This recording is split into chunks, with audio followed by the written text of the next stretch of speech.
abajo, chavales, porque en el día de hoy vamos a reaccionar a 20 leyendas del fútbol que jamás jugaron un mundial. Vamos para allá con este videazo. Jugar el mundial es el sueño de todo futbolista. Hay quienes tuvieron una destacada trayectoria, pero por alguna u otra razón nunca pudieron jugar una Copa del Mundo. Así que en este video vamos a repasar los 20 mejores jugadores que nunca jugaron un mundial. Vale.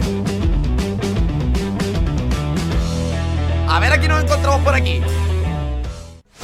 Comenzamos con Arda Turan, la explosión del turco en Atlético de Madrid del... ¡Qué barbaridad de jugador en su prime, eh! Sí que es cierto que luego cuando fichó por el Barça fue un completo desastre, pero este pavo era buenísimo, lo había borrado por completo de mi memoria. Cholo Simeone fue una auténtica locura, era el tipo que le ponía la magia, la pausa y el desequilibrio al equipo. Con el conjunto colchonero ganó la Liga, la Europa League y llegó a una final de Champions, lo que provocó que el mismísimo Barcelona desembolsara una millonada para ficharlo. Su calidad con el balón en los pies era innegable, un futbolista distinto. Sin embargo, su historia con la selección de Turquía tuvo demasiados altibajos. A pesar de ser el gran referente y capitán de su país, liderando al equipo en torneos europeos, es que tampoco le tocó a una gran generación de Turquía. La generación dorada de Turquía es la actual o la del año 2002. Las eliminatorias mundialistas fueron su gran pesadilla. Durante su mejor época en el fútbol de élite, Turquía quedó fuera de Sudáfrica 2010 y Brasil 2014 en procesos sumamente dolorosos, donde no les alcanzó ni para meterse al repechaje. Y tras la no clasificación de Turquía a Rusia 2018, Arda se despidió del combinado turco a sus 30 años. Se retiró Otro muy caso joven. es el de Mauro Icardi, uno de los mejores delanteros de la generación, pero Mauro Icardi nunca ha jugado un mundial. Yo me vuelvo completamente loco.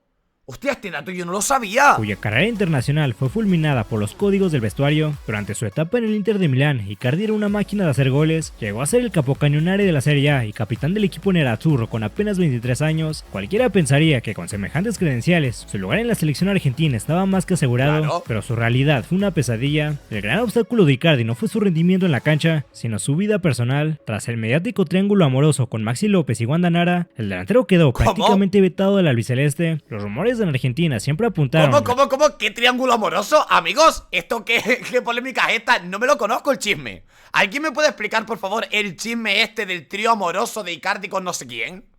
Que el núcleo pesado de la selección le cerró las puertas por romper las reglas no escritas en el fútbol. Aunque Jorge Sampaoli lo llegó a convocar en las eliminatorias rumbo a Rusia 2018, Icardi terminó quedándose fuera de la lista definitiva. Pasaron los años, vinieron los mundiales de Qatar y Norteamérica, y el delantero jamás pudo cumplir su sueño de defender a su país en una Copa del Mundo. Pasamos a un jugador talentoso, pero que sufrió la maldición de haber nacido en un país sin tradición futbolística, Henry Mkhitaryan, el mediocampista tenis de una carrera envidiable, pasando por equipos como el Borussia Dortmund, Manchester United, Arsenal, Roma y desde 2022 Inter de Milán. Sin embargo, el gran drama de su carrera ha sido su pasaporte. Defender a la selección de Armenia significaba remar contra la corriente. Es que claro, jugando en Armenia, ¿cómo carajos te vas a meter a un mundial? En cada proceso eliminatorio, a pesar de ser el máximo goleador histórico de su país y de haber sido nombrado el mejor futbolista armenio del año en 10 ocasiones distintas, Armenia jamás logró armar un plantel competitivo que pudiera acompañar su nivel para pelear un boleto contra las grandes potencias del continente. En 2021, entendiendo que el recambio generacional no llegaría y que sus posibilidades de jugar un mundial eran nulas, la leyenda armenia decidió retirarse de su selección. Claudio que está retirado de la selección en Mkhitaryan. Hostia, qué desastre, pero no está mayor, ¿no? Pizarro, ídolo del Werder Bremen y multicampeón con el Bayern Múnich, donde lo ganó todo, durante años presumió el récord de ser el máximo goleador extranjero en la historia de la liga alemana. Sin embargo, cuando se ponía la camiseta de la selección peruana, la historia era radicalmente distinta. A Pizarro le tocó cargar con los años más oscuros del fútbol de su país durante más de una década, pero estuvo sumido en crisis deportivas y planteles muy limitados que hacían imposible competir en las duras eliminatorias de la Conmebol. A pesar de ser el capitán y el referente, también hay que tener en cuenta que antes las clasificatorias al mundial de Conmebol eran mucho más difíciles. A día de hoy se te clasifica cualquiera, ¿no? Bueno, y aún así Perú no se clasifica. Yo creo que con Claudio Pizarro Perú se hubiera clasificado 100% este año al mundial. Pizarro recibió duras críticas de la afición porque sus brutales números en Europa nunca se pudieron replicar con la blanquirroja. En 2018, tras 36 años de sequía, que también tienes que ver quién tenía acompañándole en la selección, Perú finalmente logró la histórica clasificación a la Copa del Mundo, pero Pizarro ya tenía 39 años y se había retirado de la selección 3 años atrás. Aunque se especuló que podía ser convocado, pues seguía jugando en la Bundesliga con el Werder Bremen, el entrenador decidió no incluirlo en la lista definitiva para el Mundial. El jugador peruano más exitoso en Europa tuvo que ver desde la televisión el torneo por el que tanto había peleado. Sami Hyypiä, un central que tocó la gloria ¿Este quién carajo es? máxima a nivel de clubes con el Liverpool, pero que nació en una de las zonas geográficas más frías y con menos fortuna futbolística. El finlandés fue un gigante de las eras en la Premier League. Durante una década en Anfield, el central se convirtió en el líder Amigos, si estos son los 20 mejores jugadores que jamás jugaron un mundial, ¿cómo serán los 20 peores? Absoluto de la saga de Liverpool, vivió su momento cumbre en el año 2005, siendo pieza fundamental en aquella mítica final de la Champions League en Estambul. El finlandés era considerado, sin ninguna duda, uno de los mejores defensas del planeta. Sin embargo, a nivel de selecciones, clasificar al torneo más importante. Amigos, seré yo un cateto futbolístico, pero no he escuchado en mi vida hablar sobre este señor, Era una misión sumamente difícil. Compartiendo grupos eliminatorios de la UEFA con potencias como Alemania, Inglaterra o Países Bajos, los finlandeses siempre se quedaban a las puertas del repechaje por detalles mínimos o empates agónicos de última hora. Ipe defendió la camiseta de su país en más de 100 partidos a lo largo de 18 años, pero terminó su carrera profesional en 2011 con una enorme cuenta pendiente: comandar a su nación. También, claro, es que este hombre se retiró en 2011. Yo empecé a ver fútbol más o menos por ahí. Justamente este tío se estaba retirando y yo empezando a ver fútbol. Normal que no lo conozca. En una Copa del Mundo. Guti fue uno de los futbolistas más talentosos, irreverentes y mágicos que han pisado una cancha de fútbol. Guti nunca jugó un mundial. Pero ¿quién carajo era el seleccionador español que no se llevaba a Guti? Este tío pudo ir. Supongo que a 2002 podría ir. 2006... Y bueno, y 2010, que 2010 sí que estaba más competido porque España tiene un equipazo. Veterano y leyenda del Real Madrid, formó parte de la época de los Galácticos y se cansó de ganar títulos, incluyendo 3 Champions League y 5 ligas de España. Guti era capaz de inventarse pases entre líneas y asistencias que nadie más podía hacer. El problema de Guti es que su genialidad venía acompañada de una tremenda irregularidad y un carácter rebelde que chocaba constantemente con los directores técnicos. A pesar de tener una calidad técnica superior a la de muchos de sus compatriotas, la historia de Guti con la selección española fue un desastre. Solo llegó a jugar 13 partidos internacionales en toda su carrera y jamás fue convocado a un gran torneo de naciones, ni Eurocopas ni mundiales. Para Francia en 98 aún era muy joven. Para Corea-Japón 2002 no fue tomado en cuenta durante el proceso. De cara a Alemania 2006, Luis Aragonés prefirió apostar por la nueva generación que terminaría cambiando la historia de España, y para 2010 ya era un veterano que nada tenía que hacer en la selección. Claro. A principios de los Tendría años que haber sido el año 2002. ¡David Ginola! David Ginola era uno de los futbolistas más desequilibrantes, lo que lo llevó a ser nombrado el mejor futbolista francés en 1993. El problema fue que su nombre quedó marcado para siempre por la trágica noche del 17 de noviembre de 1993. Francia se jugaba la clasificación al Mundial de 1994 contra Bulgaria. A los galos les bastaba un empate para sellar su boleto. El partido estaba 1-1 al minuto 89, cuando Ginola recibió el balón cerca del córner rival. En lugar de aguantar la pelota para consumir los últimos segundos, decidió mandar un centro largo que terminó en los pies de los búlgaros. En ese mismo contragolpe, Kostadinov anotó el gol que dejó a Francia fuera del mundial. A partir de ese instante, la vida de Ginola en su país se volvió un infierno. La presión mediática y el odio de la afición provocaron que Ginola fuera exiliado de la selección. Las puertas se le cerraron por completo para dar paso a la generación de Zinedine Zidane. Ginola jamás volvió a vestir la camiseta de Francia, quedándose fuera del mundial de 1998, a pesar de ser por años uno de los... Si este tío en la realidad era tan bueno como en el FIFA, Francia te hubiera ganado 3 mundiales seguidos aquí. Mejores jugadores de la Premier League, brillando en el Newcastle, Tottenham y Aston Villa. Otro que nunca jugó un mundial fue Dimitar Berbatov, un delantero letal en la década de los 2000, con brillantes pasos por el Bayer Leverkusen, Tottenham y Manchester United. Con los Red Devils se cansó de levantar trofeos, ganando ligas, copas y llegando a ser máximo goleador de la liga inglesa en 2011, pero su enorme talento individual se topó de frente con una cruda realidad a nivel de selecciones. Berbatov es el máximo goleador histórico de la selección de Bulgaria, superando incluso al mítico Risto Stoichkov, pero sufrió la enorme brecha de tiene más que Stoichkov. Calidad entre su nivel y el de sus compatriotas. La generación dorada de Bulgaria que había sorprendido al mundo en Estados Unidos 94 ya no existía. A Berbatov le tocó que le dio el palo. Iba diciendo vaya golazo y le dio al palo el pavo. Equipo limitado que constantemente fracasaba en las eliminatorias. El único gran torneo internacional que pudo disputar fue el Euro 2004. Frustrado por la falta de un proyecto competitivo y harto de las constantes críticas de la prensa de su país, Berbatov tomó la sorpresiva decisión de renunciar a la selección en 2010 con apenas 29 años. Otro caso es el del ecuatoriano Alberto Spencer, un depredador de área en los años 60. Su nombre está grabado con letras de... Eso es el del ecuatoriano Alberto Spencer, un depredador de área en los años 60. ¿De qué me suena esta foto, tío? ¿De qué carajo me suena? Esto es algo del FIFA, ¿verdad? Esto creo que es algo del FIFA. ¿De qué carajo me suena esta foto a mí, tío? Me suena muchísimo. ¿De qué me puede sonar, hermano? Esto es un juego, ¿verdad? Esto fue portada de un juego de fútbol. Su nombre está grabado con letras de oro en la historia del fútbol sudamericano, al ser el máximo goleador histórico de la Copa Libertadores, un récord que impuso jugando para Peñarol y que hasta el día de hoy parece completamente imposible de superar. Ganó 3 Copas Libertadores, 2 Copas Intercontinentales y anotó más de 500 goles en su carrera profesional. El mismísimo Pelé llegó a decir que Spencer era uno de los mejores cabeceadores que había visto en toda su vida. Sin embargo, a nivel de selecciones, la historia fue sumamente trágica. En aquellos tiempos, la selección de Ecuador era un equipo amateur y sin ningún tipo de peso internacional que constantemente era goleado en las eliminatorias eliminatorias de Conmebol, Spencer llegó a jugar partidos amistosos con la selección de Uruguay, gracias a las leyes de la época, pero cuando llegó el momento de disputar las eliminatorias oficiales para los mundiales de 1962 y 1966, el pavo jugaba partidos amistosos con Uruguay, se le quedaba pequeña Ecuador y como pues era un, ¿sabes? Era un formato pues mucho más abierto, le daba más igual todo, el tío jugaba con Uruguay y se la pelaba. Su amor por su patria fue más fuerte y decidió defender la camiseta de Ecuador, quedando eliminado en el intento. La carrera de Pierre-Emerick Aubameyang a nivel de ¡qué auténtico jugadorazo Aubameyang! Este año se ha quedado cerquísima, Este año era el año donde Aubameyang se podía meter a una Copa del Mundo. Clubes ha sido una exhibición de constancia goleadora durante casi una década. Estuvo considerado de forma unánime entre los mejores delanteros del mundo, siendo goleador en el Borussia Dortmund y en el Arsenal y dejando destellos en el Barcelona y en el Olympique de Marsella. Nacido en Francia, Aubameyang tenía la opción de representar a la selección de Francia o incluso de España por la nacionalidad de su madre. Sin embargo, podía jugar con España, tío, imagínate Aubameyang. Cuidado ahí, el Mundial 2018 con Aubameyang en vez de Rodrigo Moreno. Decidió escuchar al corazón y defender los colores de Gabón, la tierra de su padre. Esa romántica decisión lo condenó a remar completamente solo en el durísimo panorama de las eliminatorias africanas. Por más goles que anotara en cada fecha FIFA, Gabón jamás logró... Digo mala decisión, no porque sea una mala selección. Al final tú, pues tienes que elegir la que más te guste, la que más te represente, ¿sabes? No ir tanto por números. Lógicamente con Francia o España le iba a ir mejor. Yo digo mala elección porque creo que ahora lo tienen como vetado de la selección y de todo,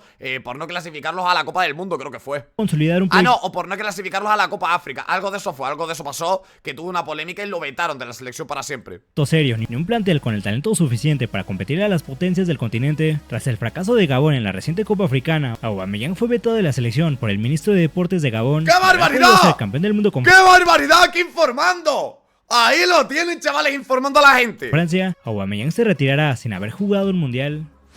Jari Litmanen, el mejor jugador finlandés de la historia, con actuaciones destacadas principalmente en el Ajax, donde lideró una camada histórica de futbolistas a ganar la Champions League en 1995, consagrándose con el máximo goleador en esta edición del torneo con 9 goles. A ese nivel lo llevó a quedar tercer lugar del Balón de Oro en 1900. Tercero del Balón de Oro que quedó, Segundo Klinsmann, primero Wea. 95, y a veces camisetas tan pesadas como la del Barcelona y del Liverpool. Sin embargo, a nivel internacional, sufrió el mismo destino helado que su compatriota Sami Hyypiä. Defender a la selección de Finlandia significaba enfrentarse a una realidad durísima en la UEFA. Finlandia jamás pudo rodearlo de futbolistas que entendieran su misma frecuencia de juego para dar el golpe en las eliminatorias. Su proceso más doloroso fue rumbo a Francia 98, donde un agónico autogol en el último minuto del último partido ante Hungría los dejó fuera del repechaje de forma trágica. Litmanen jugó 21 años en la selección de Finlandia, desde 1989 hasta 2010, lo intentó en cada proceso, pero nunca pudo llevar a su país a jugar un mundial.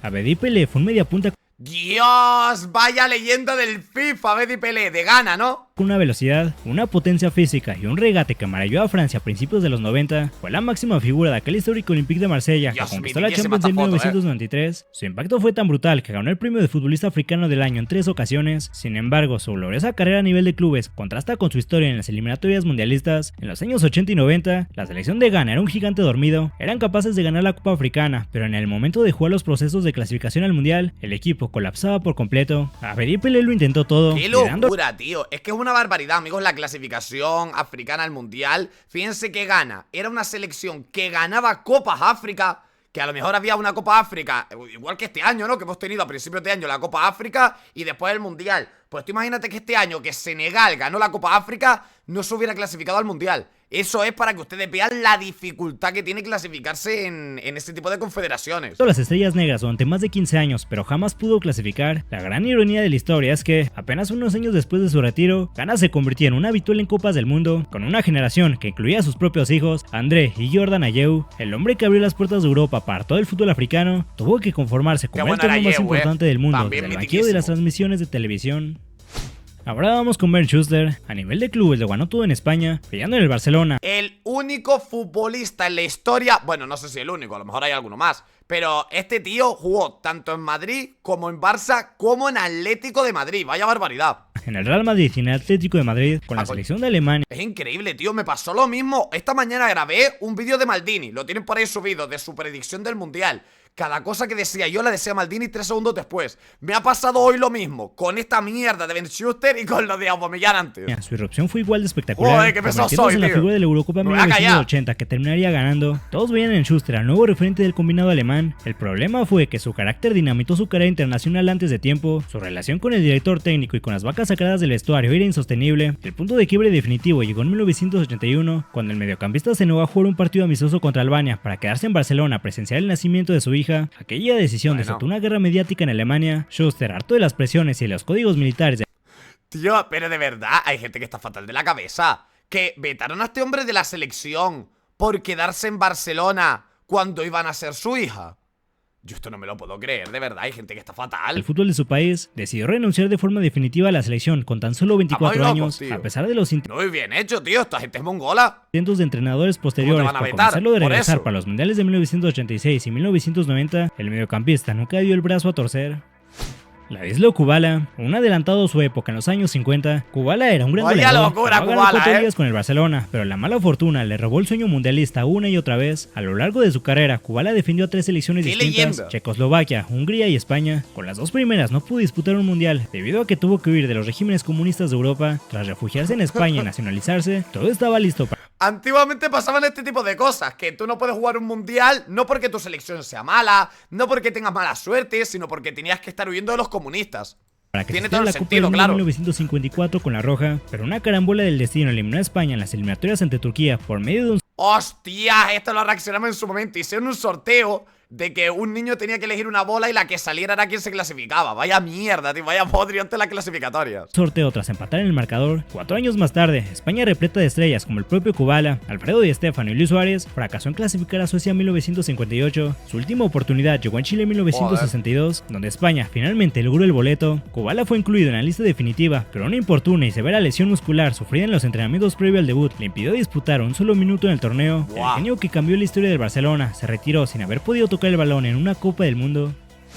Uno de los mejores delanteros en la historia de la Premier League, Ian Rush, con el Liverpool formó una sociedad letal junto a Kenny Dalglish, ganando 5 ligas de Inglaterra, 3 FA Cup y 2 Champions League. Sin embargo, defender a la selección de Gales en el siglo XX era una misión bastante difícil. Los dragones cargaban con una malaria histórica que los mantenía alejados de los grandes torneos. Rush se convirtió en el máximo anotador de su selección, pero remar solo en las eliminatorias era imposible. Su oportunidad más clara y dolorosa llegó en el proceso rumbo a Estados Unidos 94. Gales dependía de sí mismo en la última jornada frente a Rumania jugando en Cardiff. El partido estaba empatado 1-1 cuando los galeses tuvieron un penal a favor, que Paul Bodin estrelló en el travesaño. Minutos después, los rumanos anotaron el gol que dejó a Gales fuera de la Copa del Mundo de la forma más trágica posible. Ian Rush se retiró de las canchas siendo un gigante del fútbol británico, pero con eterna espina de que sus icónicos goles jamás pudieron gritarse en el estadio de un mundial.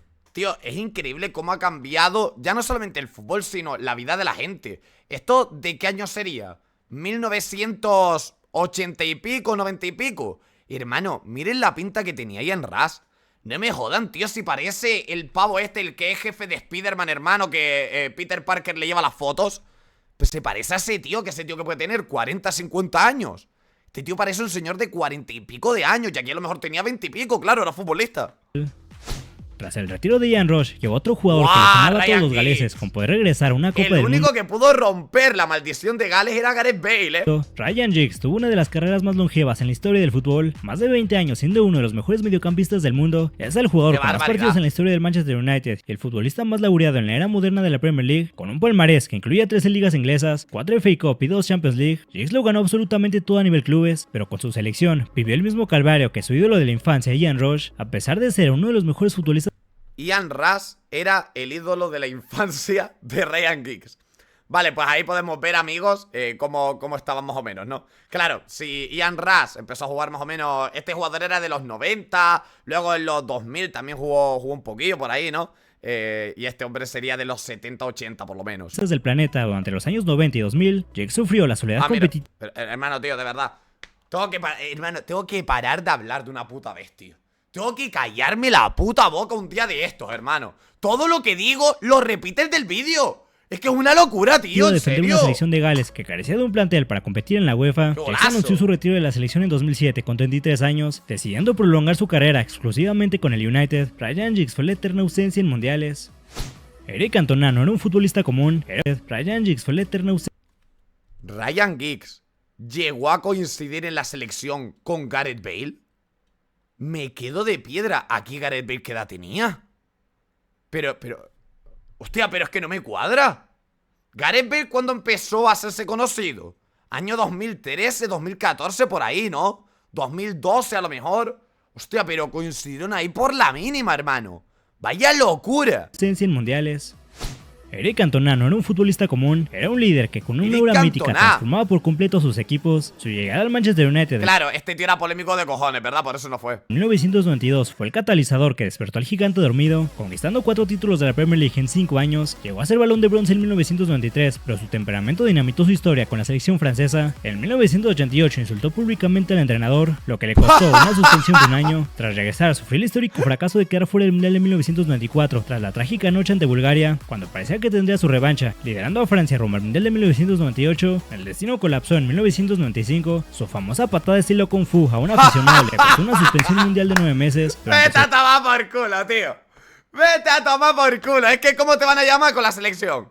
¿Cómo vas a ir con la selección? Es que eres tontísimo. Ausencia, el seleccionador reconstruyó el equipo alrededor de Zinedine Zidane y decidió prescindir por completo de Cantona, argumentando que el vestuario necesitaba paz. Herido en su orgullo al verse marginado de la selección definitiva, Cantona decidió retirarse del fútbol a los 30 años en plenitud física. George Weah fue un delantero que revolucionó la posición en los... Claro, ¿cómo te vas a clasificar a un mundial con Liberia? Estábamos diciendo que era difícil para selecciones como...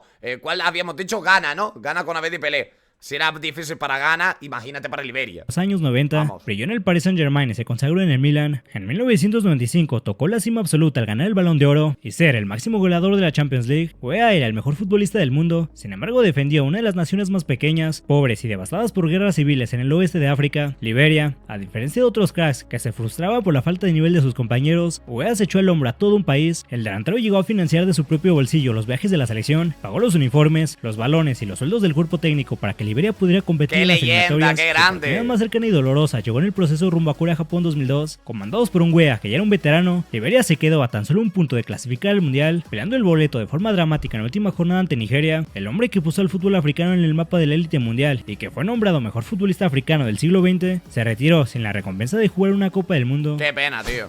Josh Best, uno de los mejores delanteros de la historia, fue un fenómeno de masas a finales de los años 60. Con los Red Devils conquistó la Copa de Europa en 1968 y ganó el Balón de Oro en ese mismo año con tan solo 22 años. Best jugaba el fútbol como un dios, pero era de Irlanda del Norte. En aquella época, la selección norirlandesa era un equipo modesto que rara vez lograba armar un plantel en aquella época y en esta competitivo. Best tuvo buenas actuaciones en las eliminatorias, pero fueron insuficientes para meter a su país en una Copa del Mundo. Su estilo de vida desenfrenado, provocando que dejara el Manchester United a los 27 años y comenzara un largo peregrinaje por ligas menores. La gran ironía y el golpe más doloroso de su carrera llegó en 1982. Contra todos los pronósticos, Irlanda del Norte logró clasificarse al Mundial de España. El director técnico consideró seriamente convocar a George Best, de 36 años, que jugaba en Estados Unidos, para darle un homenaje y aprovechar su experiencia. Sin embargo, su bajísimo nivel físico y sus problemas personales provocaron que quedara fuera de la lista definitiva.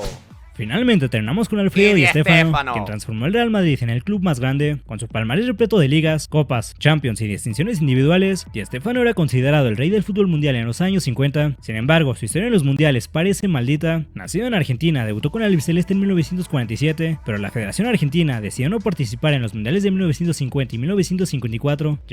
¡Qué barbaridad, tío! ¡Qué barbaridad! Las carambolas que se dieron para que Di Stéfano no jugara en una sola Copa del Mundo. Argentina se retiró de los 2 primeros mundiales donde Di Stéfano podía jugar. Va a jugar 4 partidos con la selección de Colombia, pero ni uno de mundial. Finalmente, tras naturalizarse español y convertirse en el estandarte de la Furia Roja, España fracasó en clasificar al Mundial de 1958. La gran oportunidad llegó para el Mundial de Chile en 1962. Con 35 años, Di Stéfano lideró a España en las eliminatorias y logró el boleto. Viajó con la delegación a Sudamérica y fue inscrito en la lista oficial, pero una lesión sufrida durante un partido amistoso. Se dio todo, chavales. Cuando tú hay algo en la vida que no está para ti, es que no está para ti, Arruinó los planes. Aunque el cuerpo técnico lo aguantó con la esperanza de que jugara la segunda fase, España quedó eliminada en fase de grupos y Di Stéfano se quedó en el banquillo sin disputar un solo minuto. Esto es todo por el video de hoy.